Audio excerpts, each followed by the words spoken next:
দার্জিলিং শহর ও মিরিক সংলগ্ন ছোট্ট পাহাড়ি গ্রাম বঙ্কুলুং। সেখানে গেলে আপনি প্রকৃতির সব রসদটুকু পেয়ে যাবেন। জীবনে একবার কুলু মানালি যাওয়ার ইচ্ছে থাকে অনেকের। খরচার কারণে কুলু মানালি যেতে না পারলেও যেতে পারেন বঙ্কুলুঙে, যেখানে প্রকৃতি ধরা দেবে একেবারে অন্য রূপে। চারিদিকে দেখবেন পাইন বনের ঘন জঙ্গল। যারা কমলালেবু খেতে পছন্দ করেন তাদের কাছে বঙ্কুলুং হতে পারে সেরা ডেস্টিনেশন। আপনি চাইলেই নিজেই গাছ থেকে পেরে নিতে পারবেন কমলালেবু।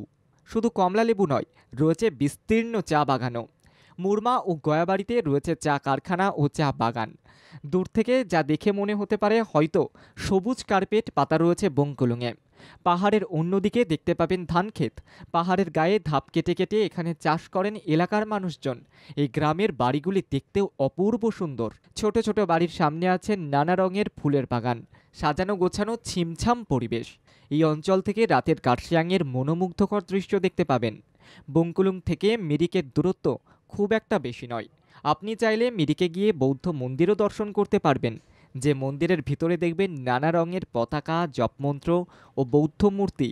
এছাড়াও বঙ্কুলুং যাওয়ার পথে পড়বে একটি বিশাল আকারের ব্রিজ, যে ব্রিজের নিচ দিয়ে বর্ষাকালে নদীর কুলুকুলু ধ্বনি শুনতে পাবেন।